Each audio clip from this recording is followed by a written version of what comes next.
Greetings everyone, and welcome to another premier draft of Midnight Hunt. And I think the first pick is rather easy. There's a Scarp Wrangler which can be a really efficient 2-mana card, especially if you can get a bunch of cards that create those decayed zombie tokens, and you don't have to be a blue-black to do that. You can have some blue cards that do create those zombie tokens, and even then you can have just, whenever you have 3 untapped creatures, you don't have to. You can't attack with or something like that. You can use them to tap opposing creatures, which can be pretty strong. The rare here is just pretty bad. Of course, it's also a red-green double colored card. You don't want to be in this color combination unless that's really the only option for you in the draft. Sacred Fire is good, but of course, a 2-color card on the first pick is a bit risky. The commons are not better than the Scarp Wrangler, so I think it's a pretty easy blue card in here. Now there's another rare that got passed to me. The Rite of Harmony is not, I think, a good limited card. It's a bit too costly for what it does.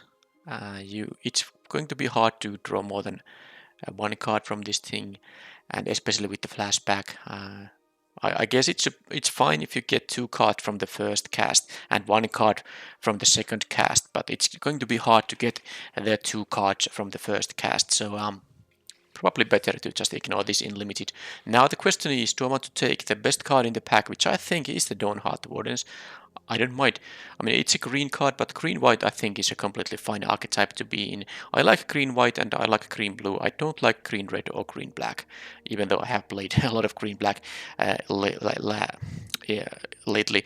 I think I'll still take the Ecstatic Awakener. Blue-black is the best color combination, and this is an amazing common. So I'll take this. It combines well with the first pick, and if blue-black happens to be open, well, that's where you want to be in this set. Here, Eaten Alive. But that's it. There are good options too. I don't think I like the Heirloom Mirror that much. I have played with this thing, I think, a couple of times, and both times, even when you get the flyer. Now, it is an amazing flyer, of course, 4/4 flyer, with the ability it has to even, make it even bigger. It's really easy to deal with it, especially when the opponent has a couple of turns to prepare for it. When they bounce or kill the creature, it just seems like it's not worth it. Now, the card does, loot or rummage or whatever. It's like okay, but you pay life, you pay tempo. It's not that great. So I would take something like a Goldless Procession over the Heirloom Mirror, and I would take the Revenge of the Drowned over the Heirloom Mirror too. But I think the pick here is the Eaten Alive. I think it's the best option for me. Okay, there's a Novice Occultist. Now, of course, I do want to keep myself drafting blue-black here. Actually, it's been quite a long time since I drafted this supposedly best archetype in the set. So let's see the other options. There's Loyal Griff, which is, fine. Hungry for More would be nice in an aggressive black-red deck. I think this is worth playing, and it's a quite valuable card in the black-red aggressive deck. But of course, this would be my first red card. I'd rather just stick to black and blue here. So Novice Occultist works with something like Eaten Alive and Ecstatic Awakener quite well. So I think I'll take that over something like, well, I wouldn't be interested in the Gaze. Unblinking Observer and Silverbolt are the other options here. But I think the Occultist is what I want to have, given that I already have 2 cards that do synergize with it quite nicely. Well, this is pretty easy. Falcon Abomination, although Bait Hook Angler would be a card I'm interested in as well, but I think this is just a better one, so let's take it and move on. Okay, there's a Flesh Taker, so this is an actual decision making point, because Flesh Taker is of course a very strong card. And I have 3 very good black cards. I have 2 blue cards, both are good by the way, very nice cards. But this could be the kind of point when I pick this Flesh Taker in case I happen to have, maybe black and white will be more open than blue and black. That said, I do have a Drowned Amalgam, which I do like more than the Devious Cover-Up or the Blood Pact. And this is a really decent card. So I think I'll take this and forget about the Flesh Taker, but that's, you could take the Flesh Taker. You know what? I'm actually taking it because it's just so much better than the 5-drop, and I can still have plenty of options to take 5-drops. There's the the black card that exiles a couple of cards from the opponent's graveyard and it makes two decayed zombies. That's a great 5-drop too. The 3/6 is good, but I kind of wanted to see if this could work. That said, I haven't actually seen a lot of white here, so maybe that was a mistake in the end. Maybe I should have realized that white wasn't that open. Well, anyway, it's too late now. I think out of these options, I do like the Bat Whisperer the most. This is not bad, but I'll take the 4-drop here now. There's a Rotten Reunion and Silver Bolt and a Vampire Interloper. I'm not interested in the Spirit, at least not in this deck. So, wow. I mean, the Interloper is quite good, but it is unable to block. That's it. Maybe I still... But the Rotten Reunion is quite good as well. And exiling cards from graveyard is very valuable. But I would want to have a Silver Bolt too, but I guess I'll take the Rotten Reunion and find another Silver Bolt later. I think I will pick it over the Unblinking Observer. So yeah, it's nice to get one of those things now. And here maybe the Lade Zombie might be what I want here. Play brand. Not that great. I'll take the zombie. This is actually quite nice. And there's a mirror. I'll pick it because it's the only option for me. That doesn't mean I'm gonna play it in the deck. Alright, let's take the observer now and here irrelevant cards. Okay, malevolent hermit. Is that how you say the first word? Anyway, this is pretty good. 2 mana, 2/1. Can counter some spells.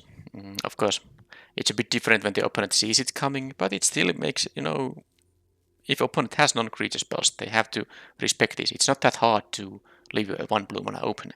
And even then, this has a very cheap disturb cost. So you get basically a Windrake for, well, it's a 3 mana 2/2 flyer after this has done its thing, whether it's done in combat or it gets destroyed or discarded or whatever. It's pretty good. And now the question is actually in here, because this pack has a lot of good cards. There's another Scab Wrangler, there's a Olivia's Midnight Ambush. Also, I like the Shady Traveler. It's one of the better werewolves because I don't think the first mode is that bad. But I think I need the removal, but I hate to pass such nice cards. But it is what it is. I mean, that was a pack that had a ton of good options, so it's always a good pack, of course. It's just sad to pass such nice cards that are in your colors. And this is no different. This pack is still great. There's a Hobbling Zombie, there's a Revenge of the Drowned. If I want to have a 2-drop, the Bait Hook Angler is great. But I think out of these options, the Hobbling Zombie is just most universally good. I also do want to have more 3-mana cards, so let's take the Zombie. I have only 4 blue cards, but that doesn't stop me from being black-blue here. Alright, so there's No Way Out, Vampire Interloper, there's a Moonrage's / Flame Channeler, some nice red cards, which I'm not taking. I should actually cut the Flesh Taker, that might have been a mistake, but then again, it was a 5-mana card that I would have picked over it, and you don't necessarily need any 5-mana cards in your deck, so I don't feel that bad about it. Alright, so there's a Rite of Oblivion, by the way. If the white was somehow open, I could pick this and have a very nice card here. Now the question here is probably between the Vampire Interloper and the Consider and the No Way Out. The No Way Out isn't that bad actually, but maybe I'll take the aggressive 2-drop. 8 creatures, 5 non-creatures. Whatever, let's take it for now. There's another Coalish Procession, but there is also another Eaten Alive. I think I'll take the Eaten Alive here now. Pretty easy pick, I think. Okay, there's another Flesh Taker. Would be nice if I was black and white. Dissipate is... well, it's a 3-mana counter spell. The fact it exiles is relevant in this format. It can counter flashback spells and creatures with Disturb with this thing for good. And but it's still a double caster, a 3-mana counter spell. I would rather have the Flip the Switch, which is a single caster, and it gives me a Decayed Zombie. It does allow the opponent to pay 4 mana to get rid of the countering effect, but it's not gonna be that relevant that often. I think I'll just take the Shady Traveler here. And okay, so black is definitely open, blue is not that much, although there are a couple of blue cards in the pack here. They are not that amazing. Am I supposed to take like an arrogant outlaw or vampire interloper number 2? I don't want to have too many of these because I'm not sure if the deck is the kind of an aggressive deck. That said, maybe I think the Blade Brand is quite clumsy in the end. Let's take the interloper. I don't have to play both of them in the main deck. I mean, main deck is the only deck because this is Premier Draft, so it's a best of one. Right, Corpse Gobble, I do like it more than the other options here, so I will want to try to find more cards that create me Decayed Zombies, but even if I can't, it's pretty fine. So this thing cares about spirits and creatures with Disturb. Yeah, it's not gonna be that great. I guess in blue-white it is at its best, but I think the No Way Out is the choice here now. And pretty much nothing that interests me here. The Otherworldly Gaze is not for this deck, definitely. I'll take an uncommon for, I guess, vault purposes. Whatever, let's take this. Doesn't matter, actually. And Secrets of the Key, but I have 19 cards already. I think this is a pretty clumsy card to run. I'll take the rare for 20 gems. I don't expect to be running cards like Secrets of the Key in this deck. Wow, Flame Channeler, peak 11. Also tells a story about how not only, I mean, green is a pretty weak color in this set, but red isn't that great either. So you get something like, you know, that very nice card, red cards that late here. Okay, the Flesh Taker came here. Well, whatever, let's pick it. So white seems to be cut, but no one is black and white, so that's the reason these come you know, so late here. Alright, so this pack has a blue-black rare, and then there's another Rotten Reunion. I think I want to play one, but two might be a little bit too dirty. I have already one No Way Out, so I'm not taking that. So the decision is between Revenge of the Drowned, which I would actually like to have here, but this is not bad at all. Top 2 cards from opponent's library. So basically this is like a Think Twice. If you know Think Twice, it's a from Time Spiral. It's a 2-mana instant draw a card, and with 3-mana flashback draw a card. This is very similar to that. I mean, that's basically all it does. Maybe I don't care about it that much. I do like actually, now that I think about it, it is, you know, just a Think Twice. It's a fine card, but I do like the interaction that gives me the Decayed Zombie. I have at least one card that cares about the Decayed Zombies. Actually more, because I have 2 Eternal Lives and the Ecstatic Awakener here too. Also this thing cares about having, you know, cards, you know, that, I mean, you know, creatures on the battlefield to activate the activated ability. Anyway, here Infernal Grasp, easy, only choice for me. There are some decent options, but of course this is the best card for me here, so I'll take the removal spell. And how about here, Midnight Ambush? Yeah, I'll take that.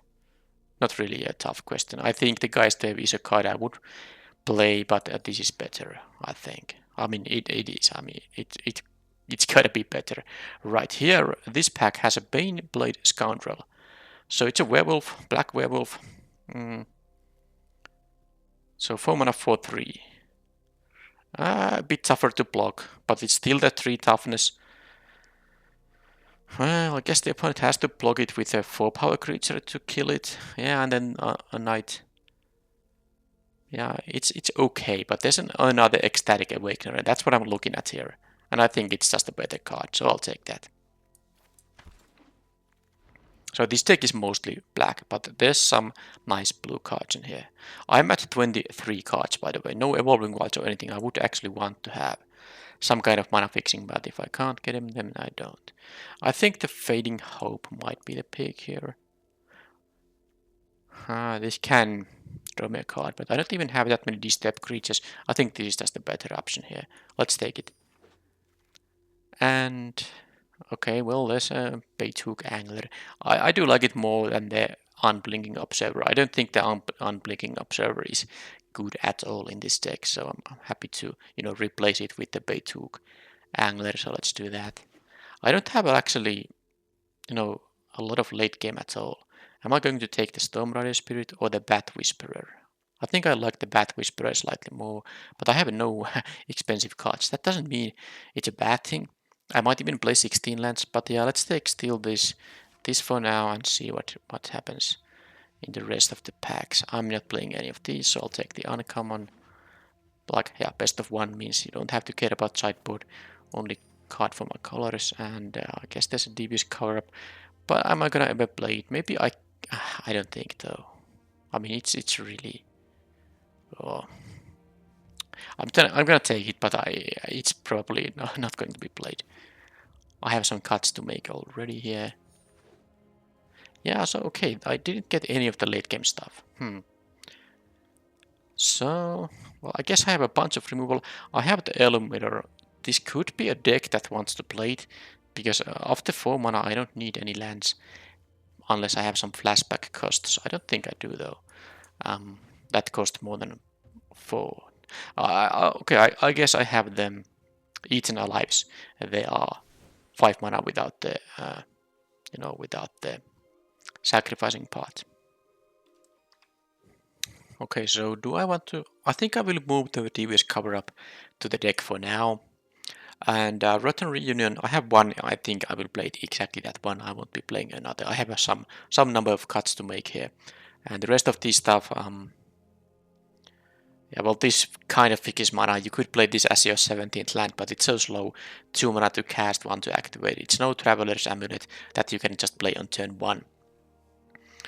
It's the same kind of card, but which costs 1 mana. Of course, it doesn't have the option to take an artifact card. But anyway, this is not really something I want to play just to have a better mana base. It costs too much tempo to do that. If you had a splash for a 3rd color, this would be a reasonable card to run in that case.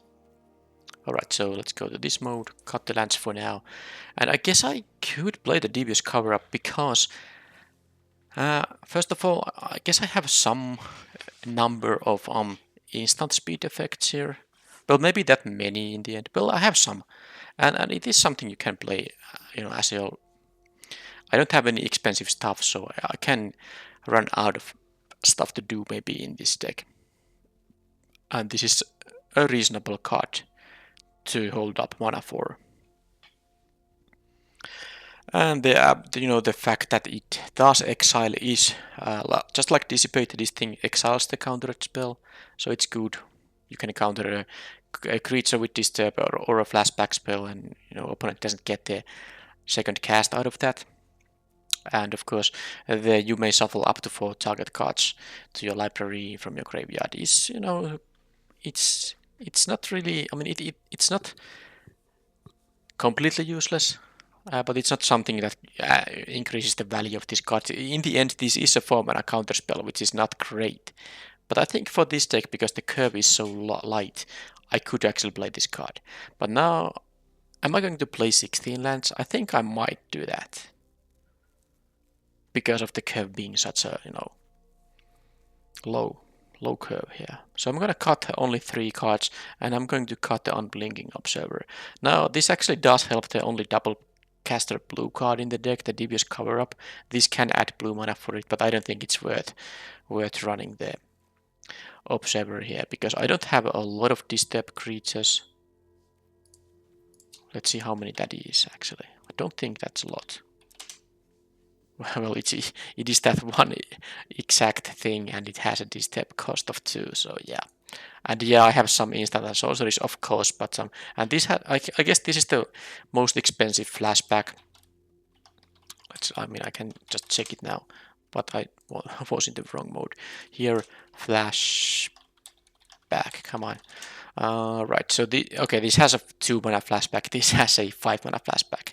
Yeah, I don't need the observer for anything. That's pretty clear now. So let's get rid of that.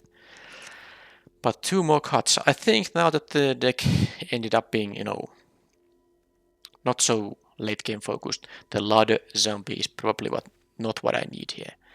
And then I need 1 more card. And I do like the Double Interloper now in a deck like this that has, mostly cheap cards. So I will definitely play that. The Elo Mirror is... I don't still like it too much, but this deck can maybe suffer from mana flooding a bit. And it is a card that can help when you are flooded, because you can, I mean, even if the 4/4 gets dealt with, this thing does, let you discard irrelevant lands to draw something more, something else can be valuable. That said, I don't have any, I mean, if I don't cut the mirror, what am I gonna cut? I guess the no way out is something I could do, but still, maybe not. I'm pretty sure I want to play the devious cover up here. I like that the no way out makes me the decayed zombie, because this deck definitely can get value out of those. If I didn't care about the decayed zombie, maybe I would just cut it. But now the mind rot is actually something I want to run here. So let's run it. And yeah, it's tough. I'm not gonna play 15 lands. That's just that's too few lands. And I like the bait hook angler with the second cast, because this is also something I can sacrifice for the ecstatic awakener or the eaten alive. It still comes back as a 1/2 flyer. So I feel like the Heirloom Mirror might be the card I want to cut. It's the clumsiest of the bunch here. Yeah, okay, maybe. I mean, it is the one way to give me some actual, a bigger win condition against decks that can really stabilize against my stuff. But do I actually have to worry about that kind of stuff happening? No, I will cut the mirror and I will play 8/8. 8/8 lands here now. No evolving bite, so it's a bit, a bit inconsistent mana base with 8 sources. You can definitely get starting hands that don't, have one of these two colors, but that's the risk I'm gonna take here. I feel like 17 might be a bit too much when the mana curve is looking like this. I have only 4 cards that need 4 mana, and all the other cards can be cast for 3 mana or less. Now there are some, additional costs, flashback costs that might require more mana, but still, yeah, this is the deck.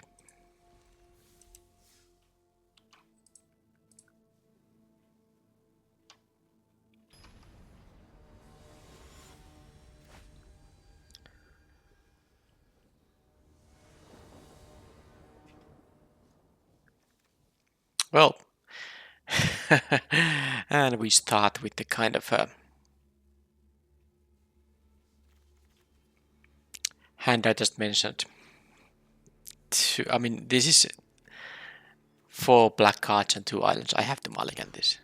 Alright, now I have something playable. Opponent did mulligan too, so there is that.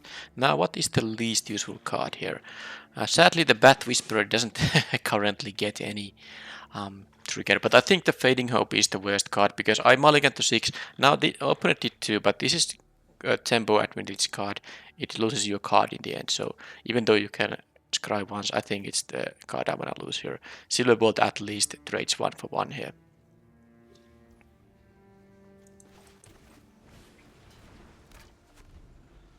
And I didn't want to lose a land here, because I have 2 4 mana cards here. Okay, now that's enough lands. No more lands, please. Alright, I could kill that thing. Well, not ideal at all. Not ideal at all. Am I gonna kill that right away? Let's see what's that 3-drop. But then again, if I kill the 3-drop, this is gonna be a 2/2, so maybe, I don't know. Let's take 1 and see what happens. Okay, fine.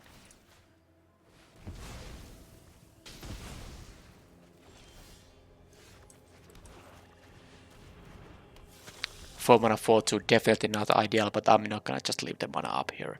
I'm gonna play something here at least. Although this will trade with anything. They play a creature, it most likely has at least 2 power. Although trading with that, not so bad. Would have been nice to counter that actually, because that would have exiled it, but it is what it is. Let's just trade here now, not much I can do about it.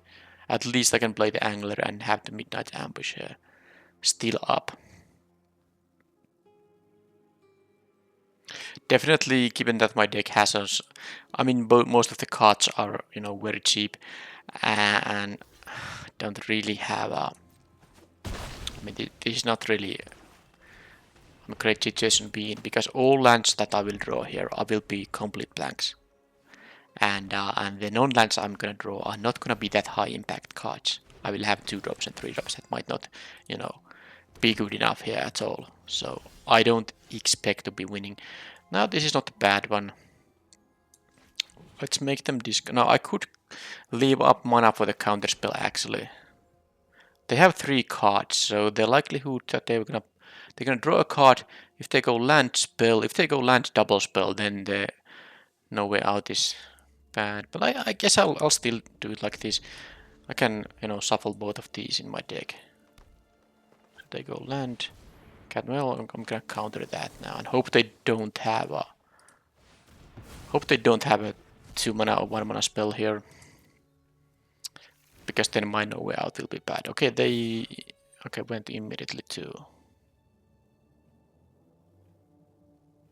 combat, so maybe they don't have anything. They do have 6 lands though, so the first land they draw is gonna give them a 4/4 here. Am I gonna block the 1/1? It just seems such a bad idea. I think I'm taking the damage now. I think a 2 power creature can be more valuable than that. Alright, so let's attack for 2 for now. I mean, I'm losing the race, of course, but so they had 2 cards. I'm happy that you know they will discard them. Now I can make a surprise 4/4. It's not tapped. Create a zombie token that has many. Yeah, it's not tapped. Yeah, I can kill the Cathars for free here now. That's pretty fantastic.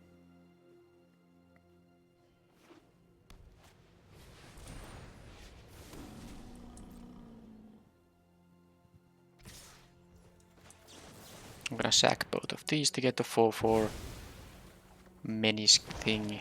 Eat this guy. I still have the angler here as a. Okay, grasp is good too. I could use the midnight ambush to, you know, when they. I don't know. This is a menace. They can't block it. So I think I'll just. Given that they have no cards in hand, I think this is the card I should be killing right now and play the angler. And this is actually gonna win me the game if both, you know, draw kind of equal strength cards. So if they draw a land, I can draw a land. If they draw a good spell, I need to maybe still draw a good spell. Okay, they got maybe a pump spell of some kind. I don't think I care about the 1/2 too much here, so I'll block here now.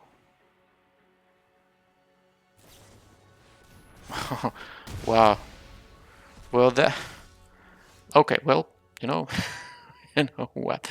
They drew a good spell, but then I did draw a pretty good one too.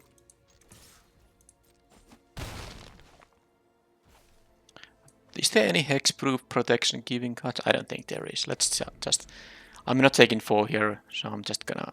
Maybe they had some kind of effect they want to do pre-combat, but yeah, let's just get rid of this. Get a 2/2. They have a priority, so that means they have like an instant speed effect now, do they? Oh no, they just had a land there. Alright, anyway, I think I'm gonna be in a good shape now, especially with this draw. I'm not attacking with the 2/2 yet, because I might want to use it for the corpse gobble. Although that would make them go to 4, and then this would be lethal. But well, I mean, I'm having here lethal anyway if they have 1 creature here and they have nothing, so it's game over. Yeah, they flooded out a bit. 9 lands versus 5 lands, definitely a big difference here. But I had some spells here, so even if they didn't draw that many lands, I would have been still in a good shape here, given my, you know, board, which was pretty good.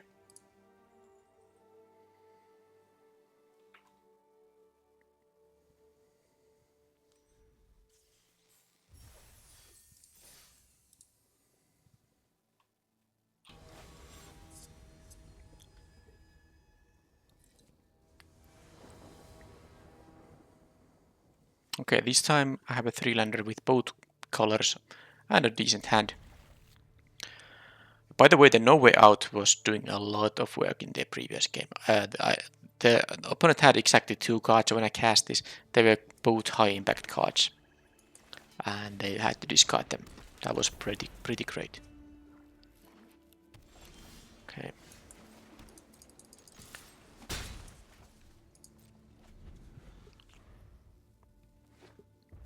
Blue red. Alright. That's gonna be tapped. Well, I can use it for the Eaten Alive now. And I can still, you know, draw a card from a okay, well, talk about the perfect draw. That's actually insane. That is insane. Am I gonna do this now? They have something here, so maybe not. I will wait until their turn. Because if they have like a 2-mana kill spell, I can, you know, I can make this into a... Okay, they have a startle there. I could sacrifice it for that, but that doesn't make any sense. I'll let them draw a card and have the Decayed Zombie. Now I'm gonna do this.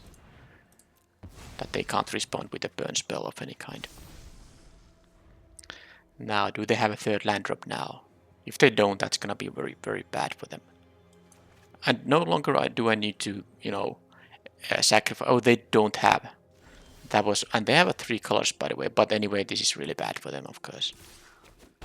The No Way Out is actually pretty bad now, but what does it matter when I have this situation? So yeah, I have the 5 mana to just cast these things for 5, you know, for without sacrificing anything. So the opponent is most likely not going to win unless they have a mass removal spell. Okay, that's good. That's good.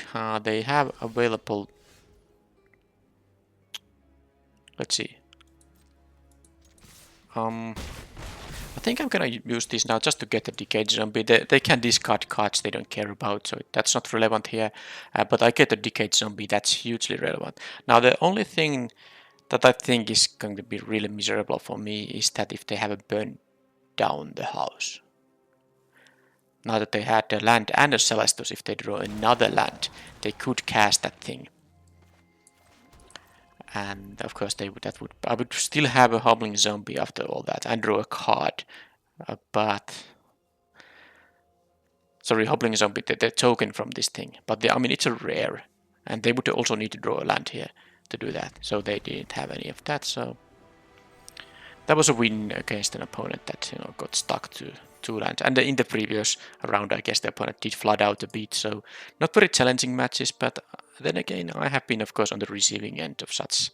I have been flooding out and losing games because of that, and I have been stuck at a low land count and lost games because of that. So sometimes you win and sometimes you lose because of such things.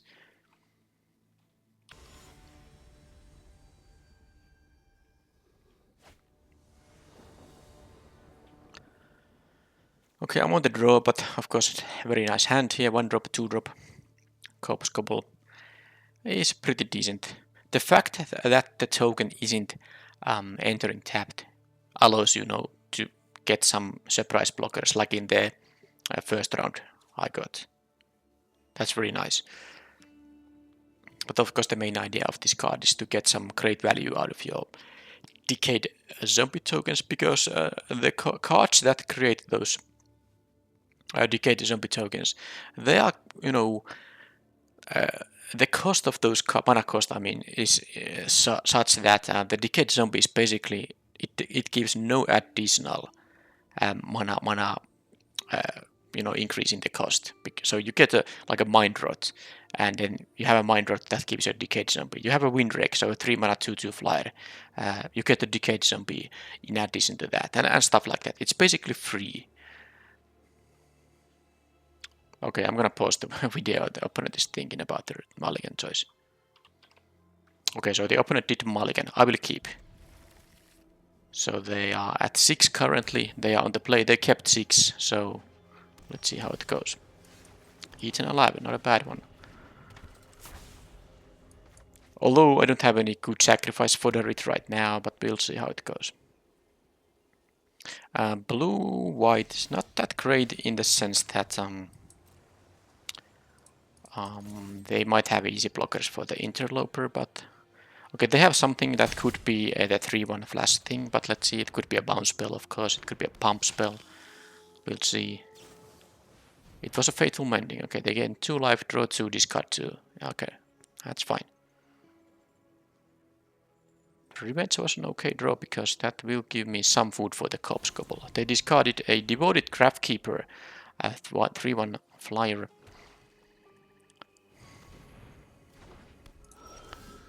Okay, well, I'm not killing that. I can of course attack with both. If they would block the Awakener, I could make it into a 4/4. Well, they're not going to do that. They're not going to block anything. The question is, am I going to eat the Interloper here? And they are, okay, by the way, they are Esper here. And that's too risky, because if they have any kind of an answer for this thing, that's just too much lost tempo. I'd rather keep the 2-1 up here. Now that does mean I might pass the turn without doing anything, but it is what it is. They do nothing either.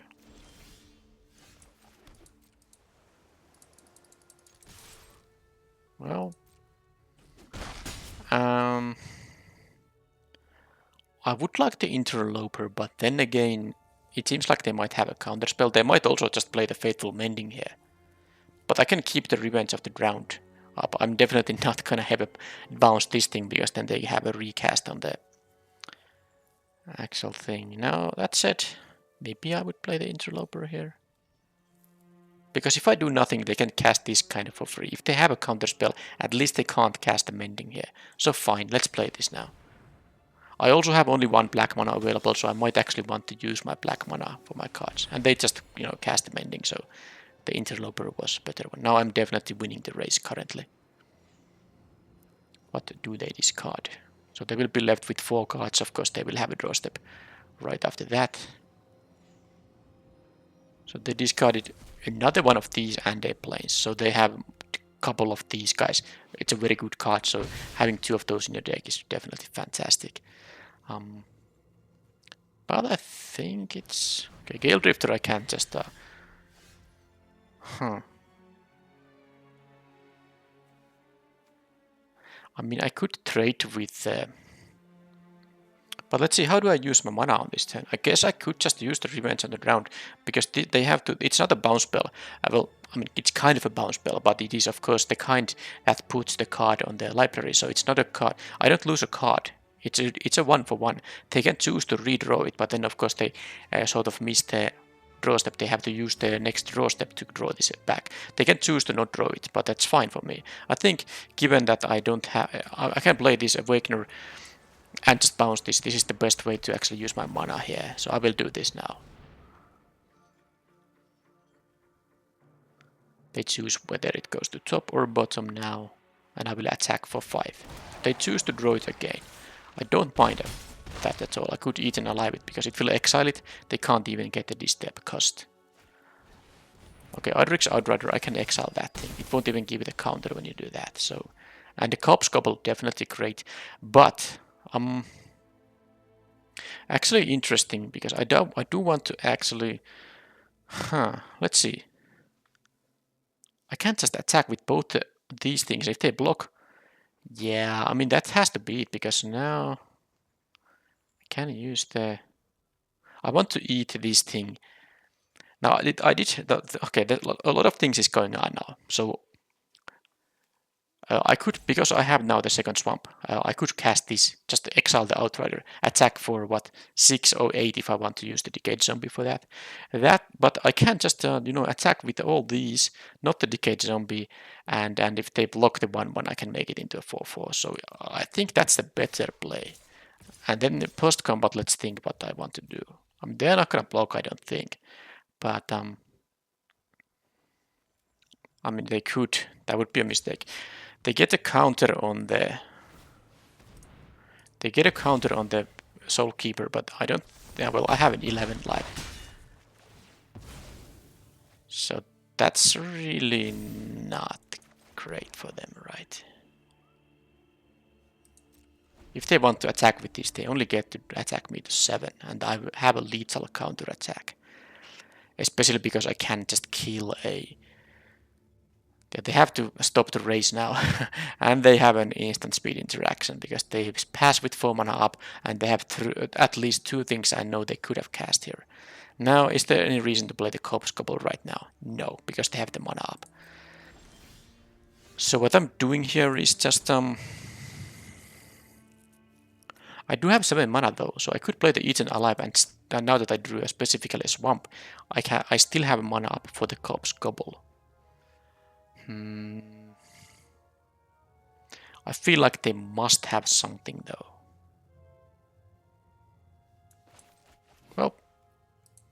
Still doing it like this. This doesn't have any fancy. No. So I will have the couple mana up here. Let's exile this first. I'll try to do that and then see if they have a counter spell. They really don't have that much mana to do multiple things. They can maybe have a counter spell and then like a 1 mana bounce spell, the uncommon that I also have here. They had the devious cover up. Well, that's not going to help them at all, is it? Because they have to block the 4/4. Well, I mean, it's a trade. Yeah, but that's what they have to do. They can't block anything else than the 4/4. It's fine. They will be at 2.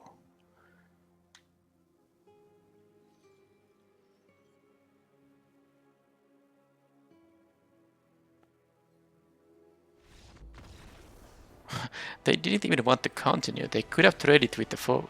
Wait a second. Oh. Now I just realized something. This can only... Oh, man. So I actually...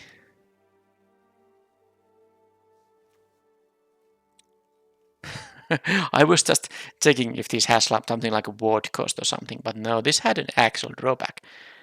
It couldn't ever block these guys. Man, I should read the cards. Well, I mean, I won the game, everything is fine, but that was a really, really basic mistake. The situation could have been a lot tighter, and it really could have made a difference for my decisions there, if I realized it can't block the ground guys. Sorry about that.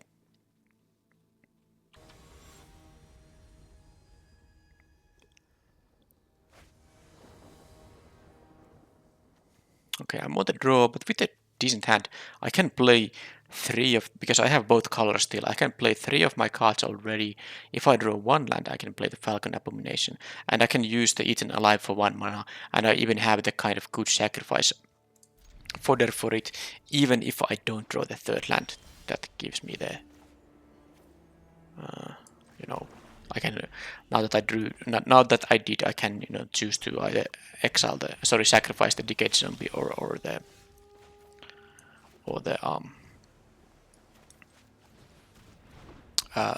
Occultist that gives me a card. Anyway, it's Interloper from both players, so let's see if they can raise me or not. Depends on their 3-drop. Borrowed Time only kills this thing. I don't care about that too much. No, I don't. So here I'm gonna play the Abomination. I guess the Traveler would be okay too, because it has minis. I definitely want to have the 1/1 because it's such a good blocker on the Interloper they have. I'm not going to block with the Falcon Abomination. Now, I don't have the 4th land for this thing, so it might not even happen on the next turn. And let's see if they have a flyer to block the Abomination. Now, they had their own Whisperer here. Alright, and I didn't get the land here. So now I have to make some kind of decisions here. Because I could just, just clear the board here. I have to kill the 4/2 at least.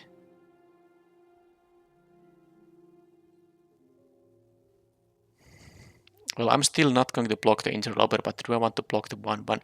I don't think I want to. I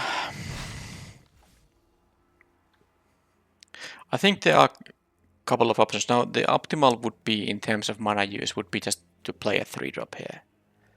Now, that said, if I do play the Hopping Zombie, I can just block the Bat Whisperer, unless they can remove it somehow.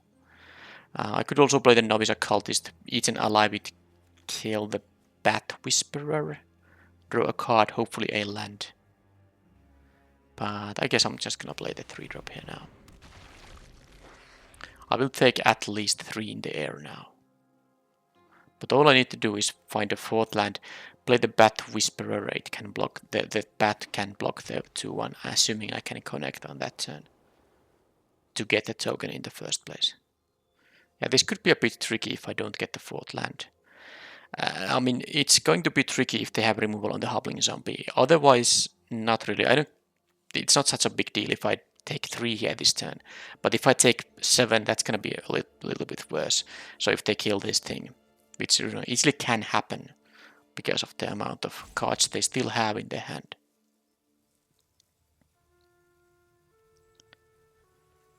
But I do have 2 removal spells, so let's say if they have like a big 5-drop, I can just kill it and stabilize that way. They haven't eaten alive.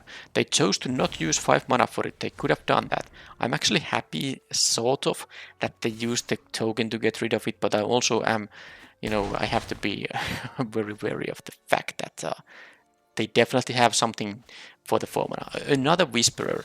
Okay, so basically they have another... Well, I didn't get my 4th land, but... And the Infernal Grasp does make me lose 2 life, so I have to be careful about that. The Fading Hope can... So let's see.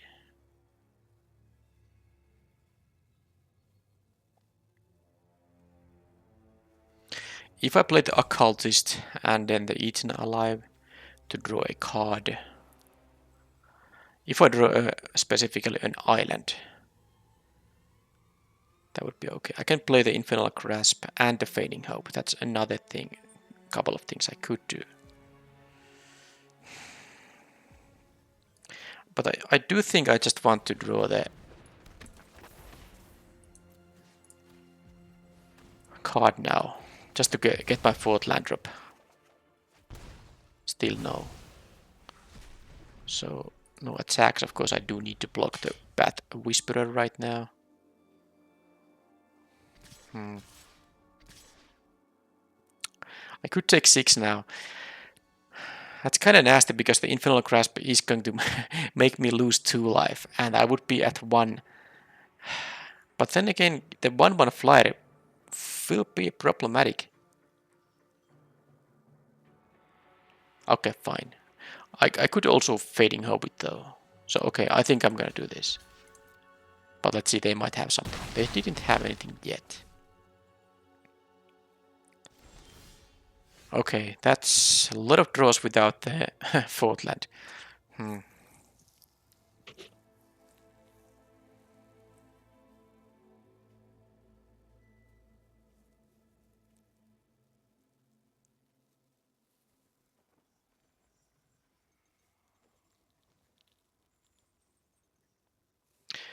I think I'm just gonna kill that stuff.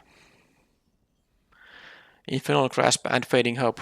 At least I will get to scry 1, which could be relevant. Allows me to have a bigger chance to find the land. Sadly, I have to use now.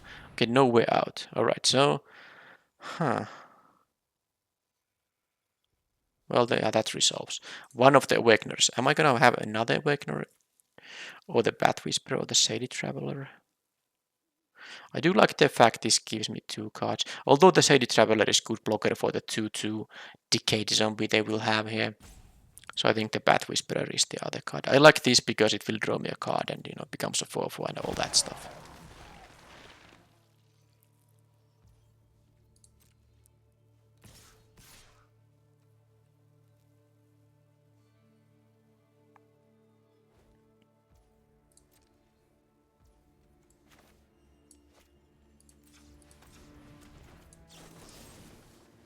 Let's see what happens now. It dies. And bounce this and scry 1.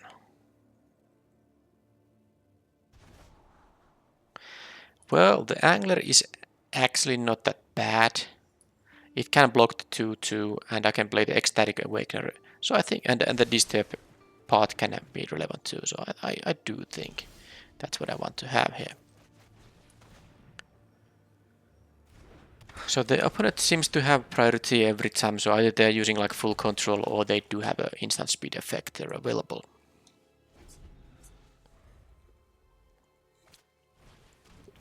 Well, that's sad. I guess I get my own 4/4. Okay, Midnight Ambush will be great in response to whatever they are doing. So I'm just gonna pass here for now. I think they're gonna use 3 mana for the Awakener now, and I'm gonna respond with the Midnight Ambush. So they don't get the 4/4 happening.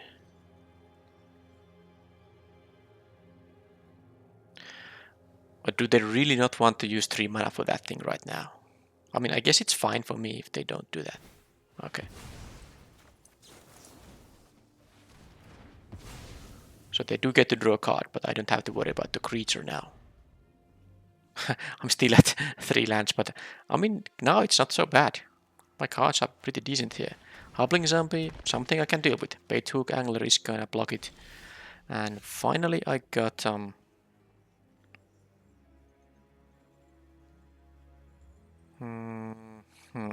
do I do it? Don't think I wanna attack with the Awakener, or do I? If they block, I guess I'll draw a card, get rid of these.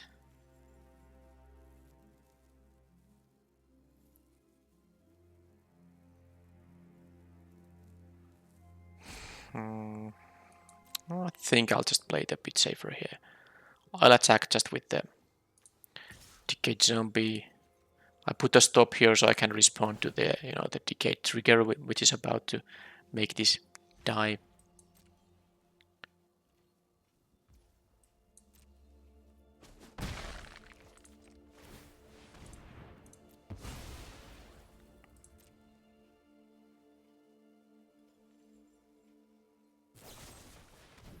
Defenestrate, well, I mean, I'm gonna get the card anyway. Devious cover up. Will be useful at some point, but let's see now if they have a way to deal with this guy. I'm at 4 at least, so I can take 1 attack from the Hobbling Zombie. There is that.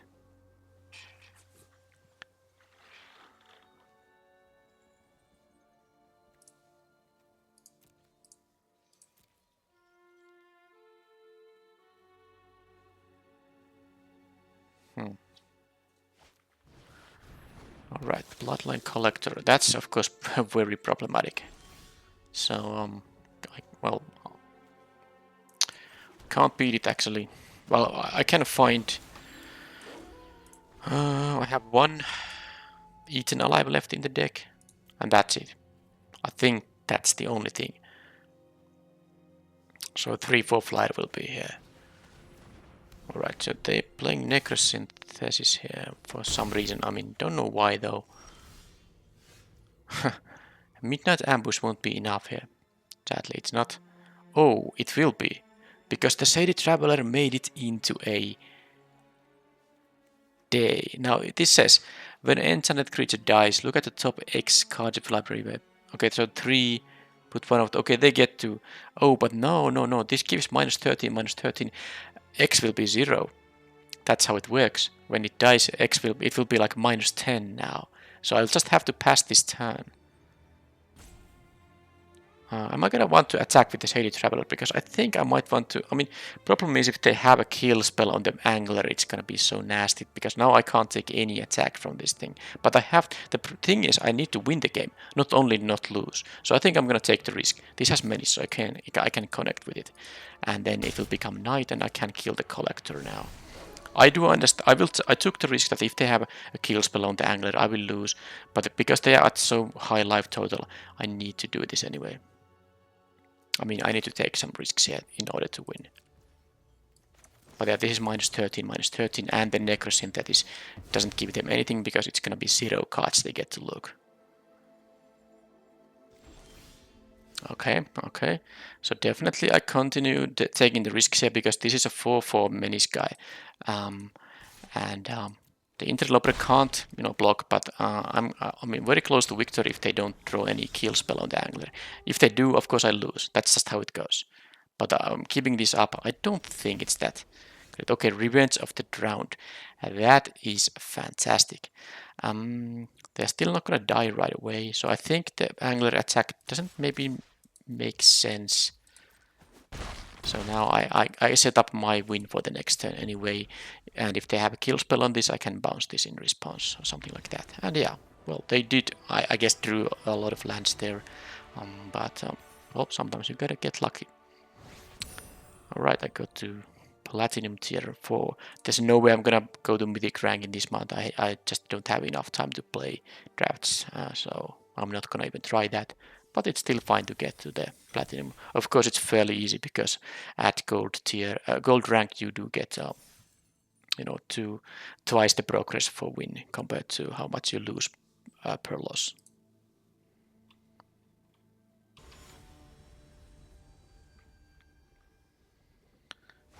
Potato Man. Alright, so a tougher two-lander that has only one color available. I'm on the draw, and I have two spells I can cast, and if I happen to draw the blue source, the bait hook angler is a fairly easy sacrifice on this. You still get the disturb part. So I think this time I'm gonna take the risk. Now my deck has only 8 islands, so it won't be easy to get the blue source. It might take a lot of turns, but I think it's worth the risk now. Because the hand will be so good if I draw a blue in, let's say, 5 draw steps or something like that. They are blue-white, so I'm assuming they get to... Yeah, they did get to discard a relevant creature here. Yeah, this is bad.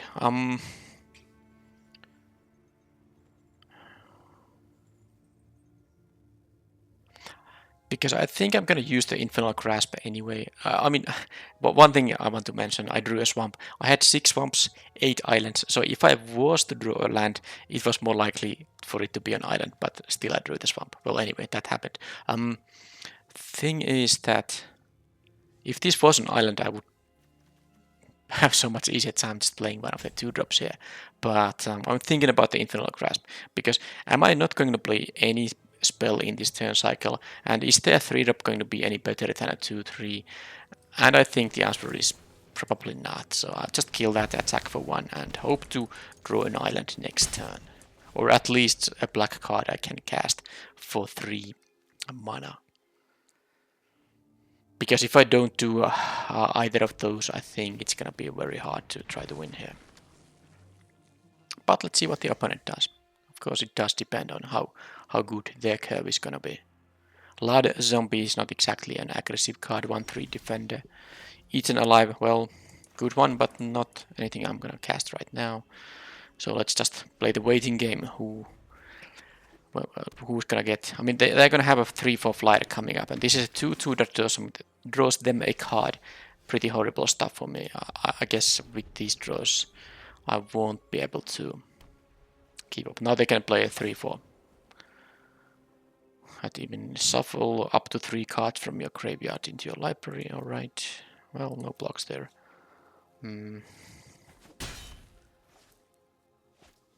Yeah, so... They'll shuffle the Shifters maybe. Yep, they do. I have drawn 4 cards. This is my 5th card, and it's still... Ah, man. I kept the 2 from hand. And after 2 additional land draws, neither of them still was an island.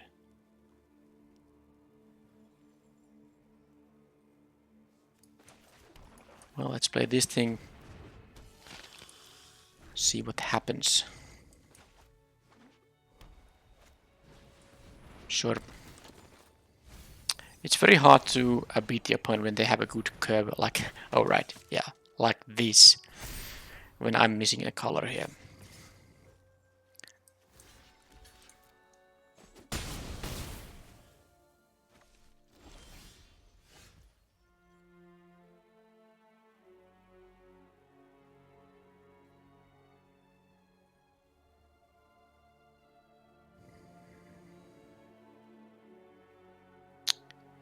Can't do a lot. I can play this and this, but the 1/1 isn't doing anything either, so let's just go to the next game. I wasn't gonna win this. Like I said, if I don't draw the island and the opponent curves out nicely, it's gonna be an auto loss. I kept the hand still because it would have been quite good if I drew the island in time.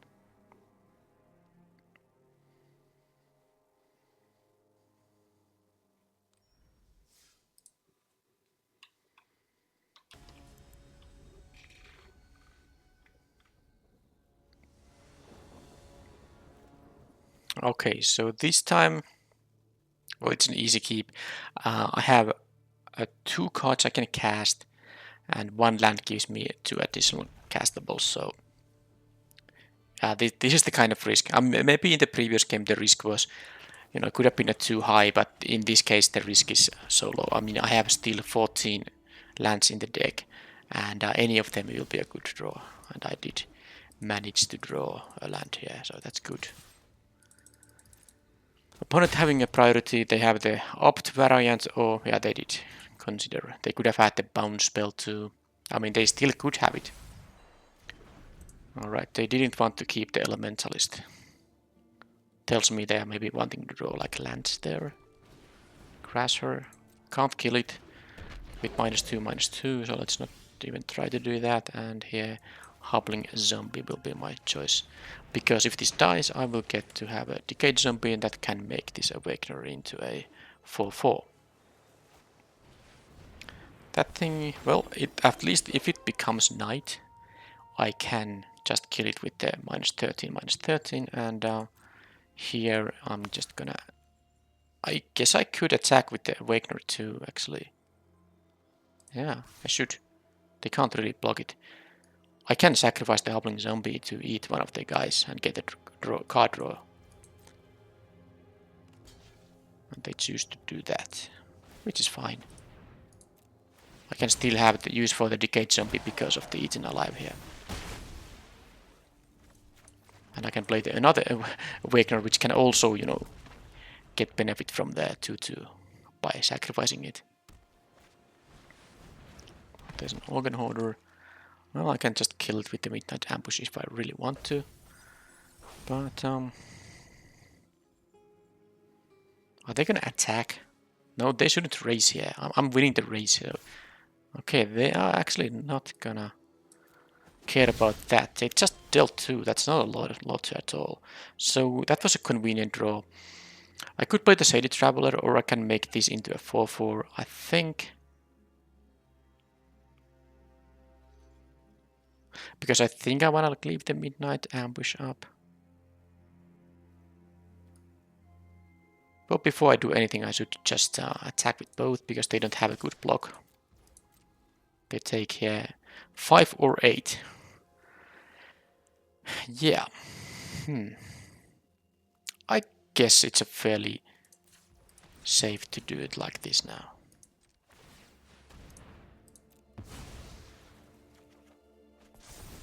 Infernal Grasp, that's great.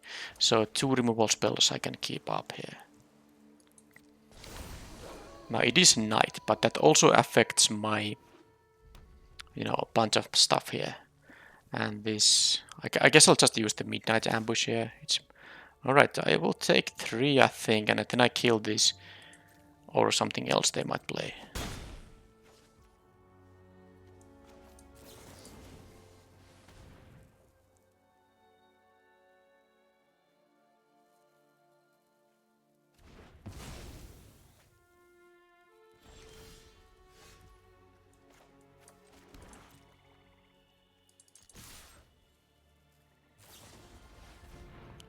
Revenge on there. Okay. Do I want to draw it? I think I do, because I get my own decayed zombie from this thing. Yeah, pot on top. And then they will take 4 here. And I will play my 4/4 menace, because it is night. And then I can leave the Infernal Grasp still up.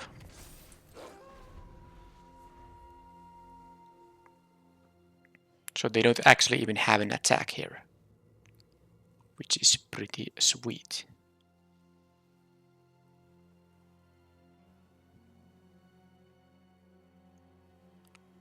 Well, unless they kill the Predator here. And if they do that, I think I'll just grasp the Hoarder here. But let's see what they do. I mean, it's a different thing if they use 5 mana to kill this, or maybe if they use... Okay, so they get the next thing copied. Alright. So if they have like a... What? Double kill spell, but only 3 mana. Cathartic Pyre here. I mean, they have to target that with both of them. And why would they use the awake? I mean, why don't kill? Oh, I guess, because this becomes a 2/3 now, I understand. Yeah. And they double spelled here, so... Alright. Well, I know what I'm going to draw here. This will have menace though, so I don't have to kill the Organ Hoarder. So I will have a Awakener up. Yeah, I don't think there's any sense to... I will still deal 2 in here, and I will play the Awakener, and then I have 2 instant speed interactions up in here. Don't care about the 3-2 attacking. If it attacks, I'll take 3 and that's it.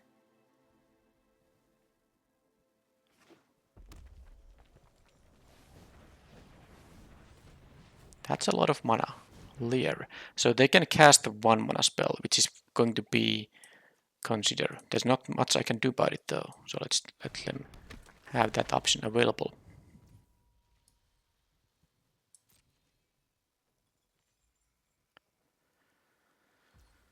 So assuming the consider is the only thing they have, I'm gonna have a win here now. Because I think I should play the revenge here on this thing. Not the kill spell. Because I want to have the 2-2. And now they play consider, but that's game lost now because I have here. They don't have land drops here, so I'm just kill the Organ Hoarder and that's it. That's 5. That would be more if I sack the 2-2, but anyway, it's not necessary here. Alright then.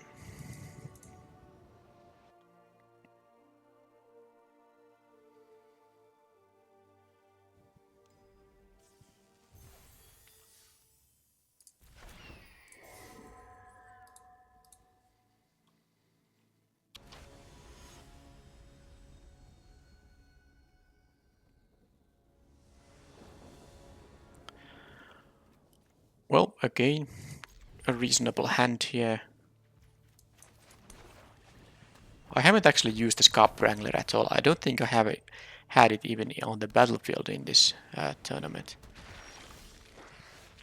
Well, they have a decent blocker, but no way out will be fine. Giving me the Decayed Zombie to make the Ecstatic Awakener, into a 4/4. Blue-green, Harvest-Tide Sentry, alright. Well,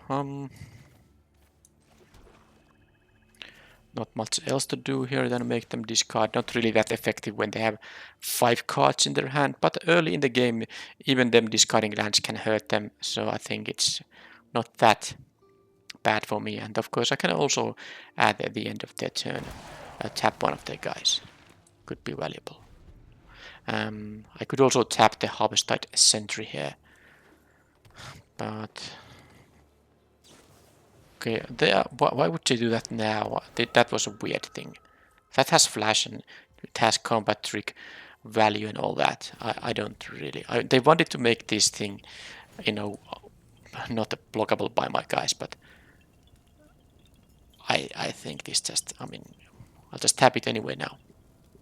So they don't have an attack even here. Right. So now I can attack with the Ecstatic Awakener here, which I will do.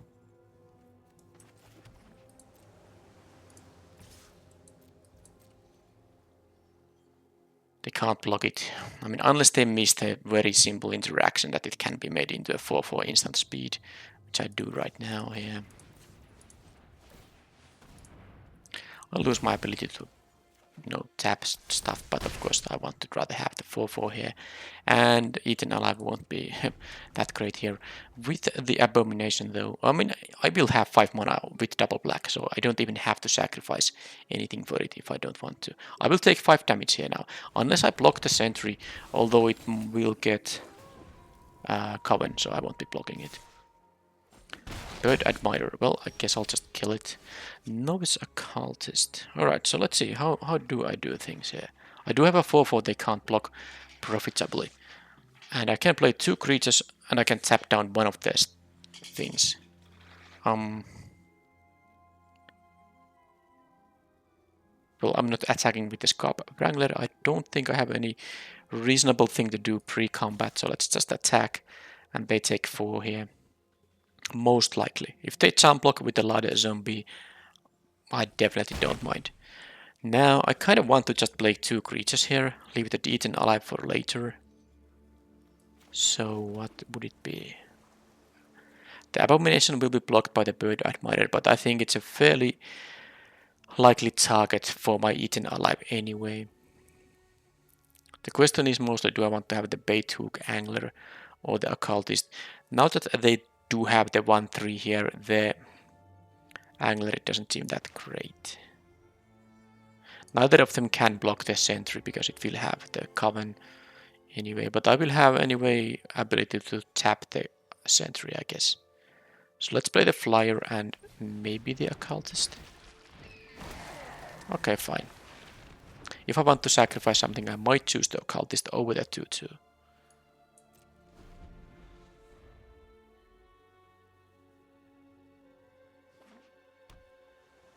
Now, of course, I have options here. I can choose to not let them... I mean, I can choose to not block, tap the 3-1 and maybe tap something else post-combat instead.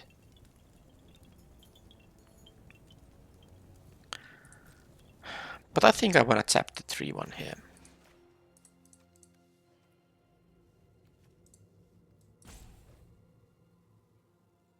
Now they can only deal 3 if they really want to attack with the Bird Admirer, which I don't think they do. And I'm still at 13. Because I'm pretty sure I'm gonna kill this Bird Admirer. Okay, they play tapping at the window. They find an eccentric farmer. Not really something I care about. They have their own Scab Wrangler. Well, they can't really tap 3 guys. I have too much stuff to attack with at that point. So I think the Novice Occultist, given the 1-3 here, is pretty useless. So I'm gonna just sacrifice it to draw a card. Now it will be good with the Scab Wrangler though. That is true. The Scab Wrangler makes it better. So let's see, if I pay the 5 mana for this to kill the Bird Admirer, I can attack for 6 here. And still have, you know, stuff to tap things. Yeah, okay, let's do that.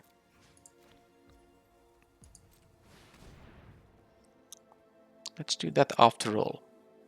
It's not like the Beituk Angler is gonna do much against the Ladder Zombie either. So this is a good one. Are they gonna tap 3 guys to tap a 4-4? I mean, if they do that, that's fine. That's definitely fine because I'm still gonna attack for a bunch of damage. I guess it's not quite that much now, and I won't be having the ability to tap their things, but I mean, I can attack for 2 and then tap one of their guys, but I don't think it... I'll just attack for 5. If they want to attack with all of these, I will take 7 though, but then they don't have any of these available. And I know what they have. They have 1 card in hand, it's the Farmer, and they have the 5 mana. Yeah, they don't have a lot of stuff going on. If they attack for 7, I will be at 6, and then I have a lethal counter attack. Almost.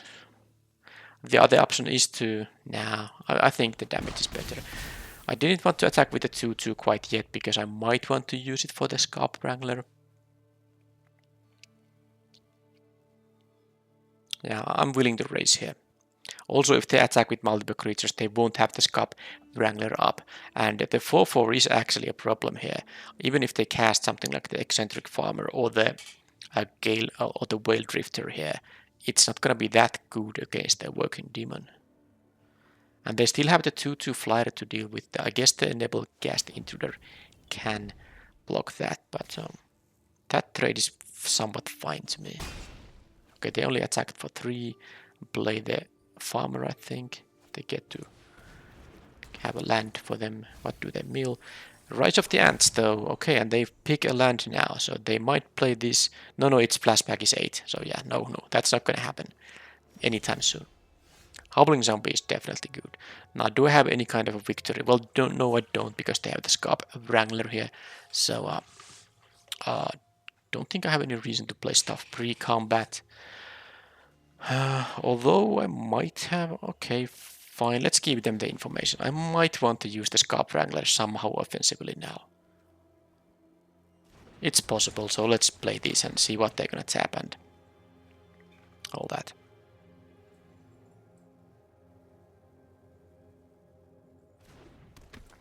Let's try to attack. And are they going to tap? Okay, they don't want to use the Scab Wrangler. Kind of understandably, though.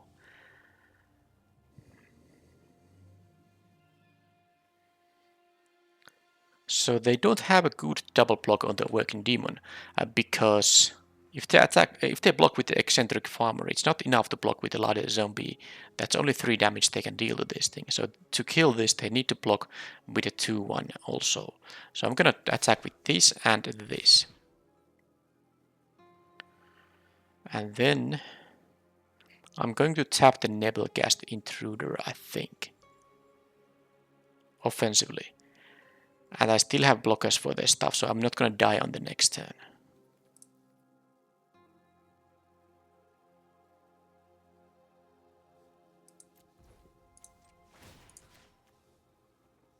Tap the thing that can't block, tap this, and I guess the final...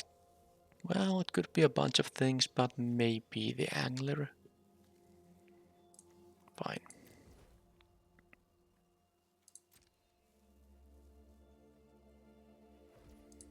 They can tap one of these things, but they can't deal 10 now, can they? When I have a still 1 blocker. Jump block. And then they go to 5.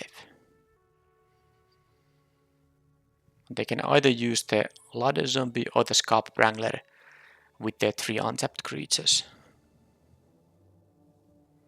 Well, I guess they have 9 power here.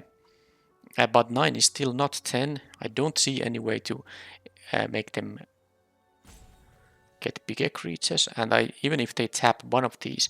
Well, I guess the Novice Occultist makes me lose a life, so... I guess I could have tapped the Novice Occultist, not the Bait-Hook Angler. Might have made some sense, but I think the opponent still needs to top deck well here in order to win. Because of course if they attack with like everything, they will lose to the counter attack. They can't do that. And they can attack for 3 though, and I will be at 7. Oh, Storm the Festival, so they get up to 2 5 mana or cheaper permanents on the battlefield. Alright, well that is interesting. Let's see if that's gonna... Well, they get 2 things for 6 mana for 1 card.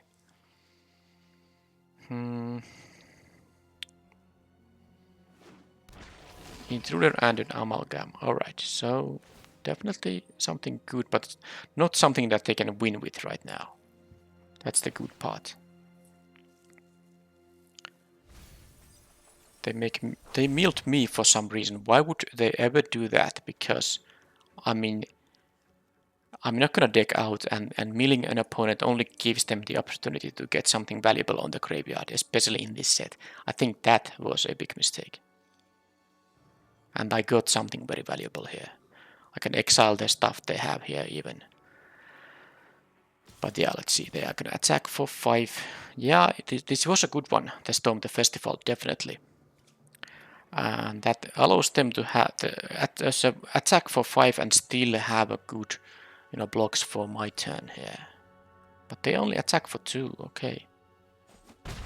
Well, I didn't do the math myself here, but maybe that was something they wanted to do. Anyway, Rotten Reunion gives me 2 zombie tokens I can use for the Scarp Wrangler. So the total amount of creatures I will be having here is 9. So I can attack with 3 and tap 2. Well, that's not going to be enough because they have so many untapped creatures. So I think what I should do is first see if they're going to try to tap something. Yeah, there's no point for me to cast anything right now. Let's see if they let me attack with something. I think I want to attack with Abomination at least. Although...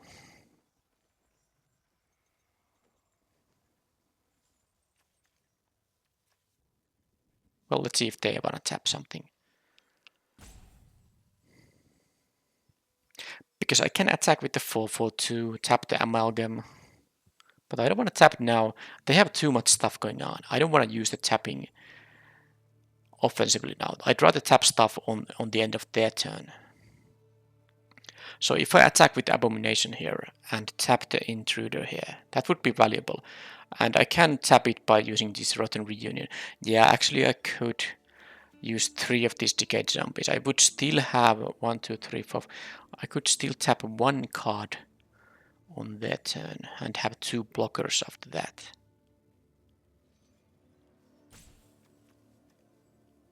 If they attack with, they can make this unblockable.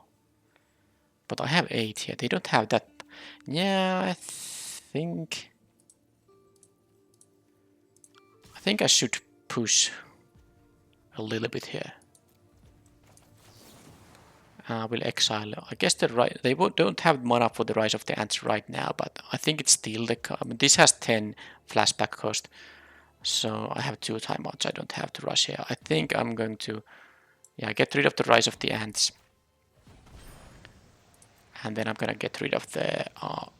Don't think I care about the tapping at the window so much. Oh, of course I had on. It was my graveyard. It wasn't in my hand, so I only got 1 use of that card. I thought I'm gonna get 2 zombies. Of course, it was milled. Didn't get to draw it. So again, a mistake by me.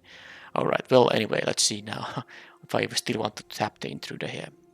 Tap, tap, tap, and end of their turn they will tap one of my guys. They can. This is actually gonna be close. I tap this thing, and this is my final timeout. Tap this thing, and they will tap one of my guys. Oh man, this is really not ideal. I think I'm still gonna do it because I'm gonna run out of time here. Oh man, this might be a mistake. Yeah, well, that was completely foolish by me, of course, too.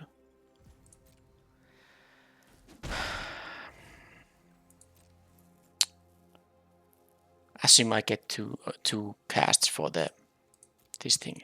Of course I did not. So they will tap one of my guys. And then, well, I have 3 blockers still here. I mean, I am not dying, right? They have 4 in the air, but I still have 4 left. And if they attack with any significant number of creatures, they can make the amalgam unblockable for 3 mana. That's still only 7. Oh, but then I will... Oh yeah, I actually made a mistake. They can do exactly that, and then I will lose because the Novice Occultist... Man, I shouldn't have... The Novice Occultist is going to make me lose 1 life. So actually, if I'm understanding this correctly, they have a win here now. Man, well, I didn't have time to do the math. I shouldn't have pushed the 2 damage through. That didn't do anything. But yeah, they have a win if they make the amalgam unblockable now. And then they attack with everything. But they didn't do that yet. I can't use my Scarp Wrangler here, so that's the reason I chose not to use it.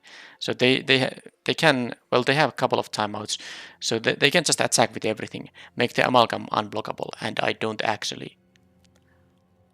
And the 3-1 is even, well, it actually, yeah, well, this is exactly. Well, I made a mistake. I mean, I shouldn't have tapped. I should have tapped the Occultist, not the Scarp Wrangler.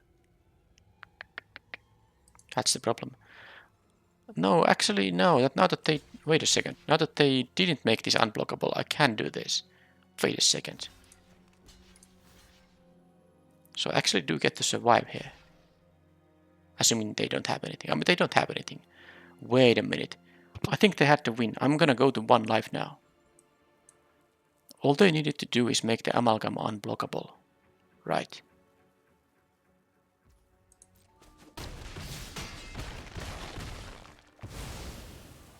Well, I made a mistake, they made a mistake. I guess that's fair, but they had to win. Make the amalgam unblockable, and that's it.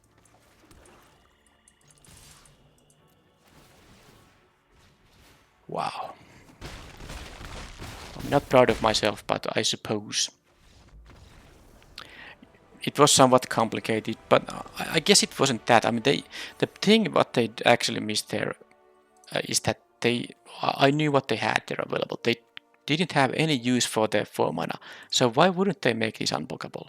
That was the only use for their mana in the entire turn cycle, so they just should have done this no matter what, because that was the only thing to use their mana on.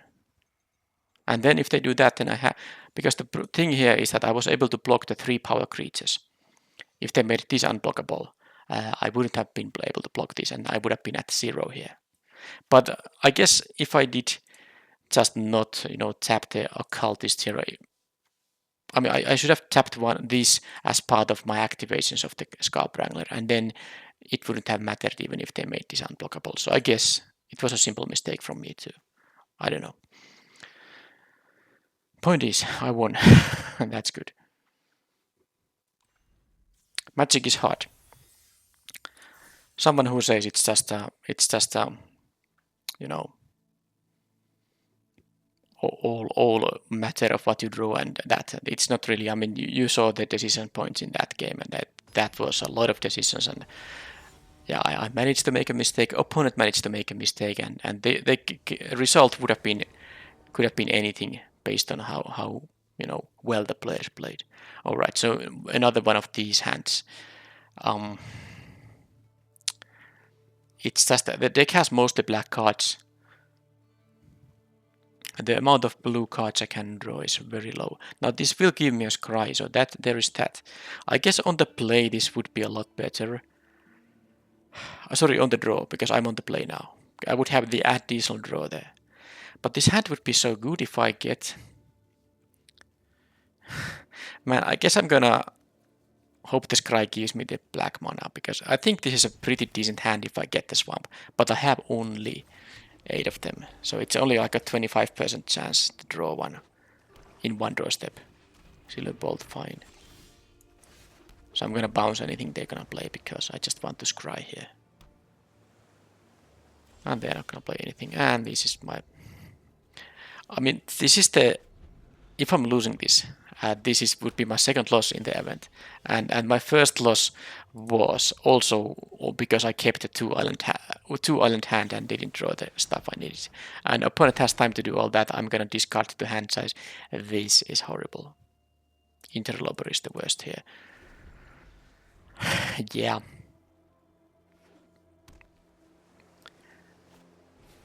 Alright, something I will be bouncing here. Maybe. Nope, not that. Okay, finally something. Finally something. Maybe this can be a game after all. Geist Wave.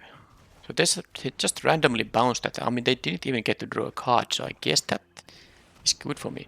They get to exile those things. It doesn't matter because I don't have any interest for them. 2/2 Decayed Zombies are nasty, but I guess... Now they can kill this thing, attack for... Well, I mean, if these attack, it's just, shock to the face. At 20 life, I can take that. But yeah, of course, I'm in a bad shape anyway, but... I guess it's not all that desperate.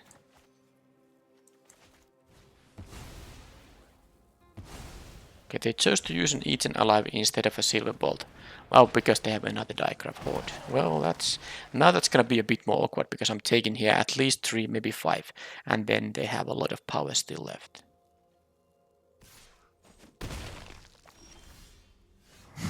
All these cards will be good in the end, but they have 12 damage here. They can attack me into 5. I can play only one spell. Alright. They can kill my creatures with the Silver Bolt. I can kill one of these, go to 15. I guess that's what I have to do. Let's do that then. But it's pretty bad here now. They can attack for 9.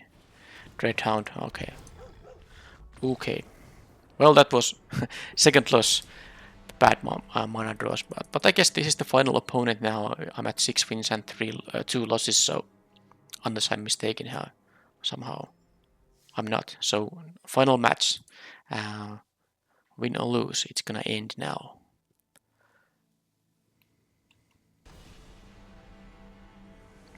And it's gonna be the drawback because the waiting for opponent screen took so much time. So I'm gonna reroll into the final match. So it wasn't the final match after all. Another shot at that.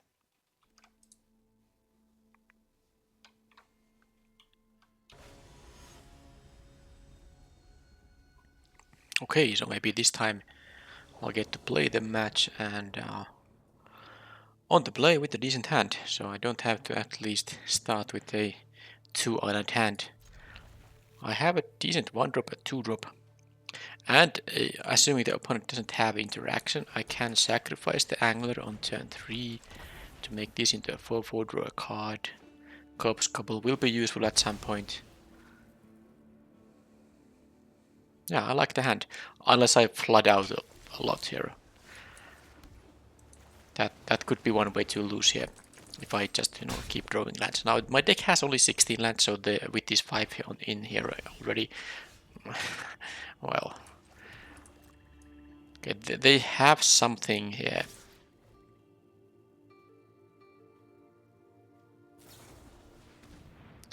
Startle on there.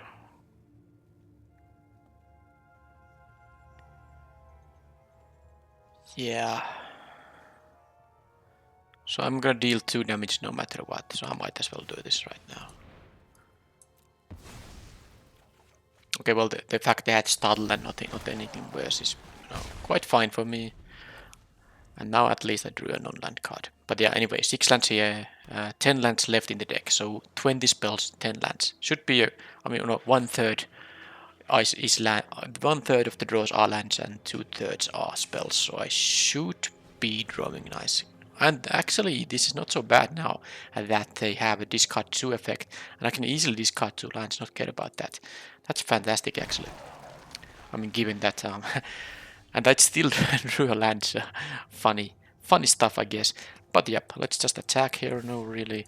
I mean, I'm in a good shape here. Still, I have a 4/4 as long as the opponent doesn't have a way to deal with it. It's gonna be fine.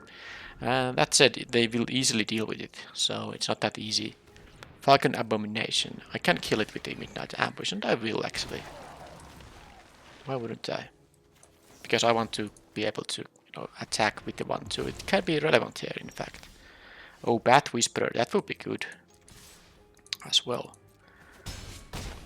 Wow, this could be actually, our opponent is stuck at 3. They might not be able to deal with all I have. The Decayed Zombies are practically useless unless they have something like a Corpse Gobble, of course. Now they have 2 small flyers they need to deal with when they are only at 8 life. They can't take all this stuff, and they have 2 4-power creatures. They can kill one of them. Can they deal with the other one? And another Ecstatic Awakener. This is such a good draw for me. Yeah, I mean, I'm gonna win this game if they... Yeah, this is easy win for me now. Well, yeah. There's no way they can... With this mana they have available, they can't deal with all the stuff here. And that's it. Well. So, this was my first 7 winner in the premier drafts of Midnight Hunt. And this was my total draft number 22, if I'm correct. And I have played 50-50 of traditional and premier draft. So this was my premier draft number 11, most likely. And then, well, I mean, I guess getting a 7-win draft after 11 draft is, quite expected somehow. Not so bad. But now the funny part of the story is that I guess I have drafted a blue-black deck a couple of times before, but now what is the archetype that gives me my first 7-win result? Blue-black in Innistrad Midnight Hunt. Now this deck maybe didn't have all the best cards in the archetype, but it still had a bunch of the good stuff. I mean, Ecstatic Awakener, fantastic stuff. Some number of synergy for the Decayed Zombies. A couple of Eternal Lives. The Scarp Wrangler is here, and well, yeah, and the Corpse Gobble, very strong card. And it's just I mean, a pretty decent archetype. Let's see the number of rares I had in the deck. That is 0. No rares at all.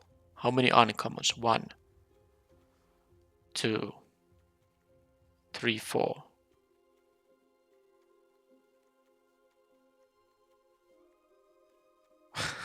Look at this. If I'm not mistaken, that was 1, 2, 3, 4. Yeah, so I had 24 non-land cards in the deck. No mythic rares, no rares, 4 uncommons, 20 commons. And that's how the blue-black works in this set. You don't need anything else than the regular commons to get winning decks. So something to keep in mind. If blue-black is somehow open to you, maybe you should draft that if you want to win games. Alright, so let's claim the prize here, and next one will be a traditional draft. I will see you then. Thank you for watching, and bye bye.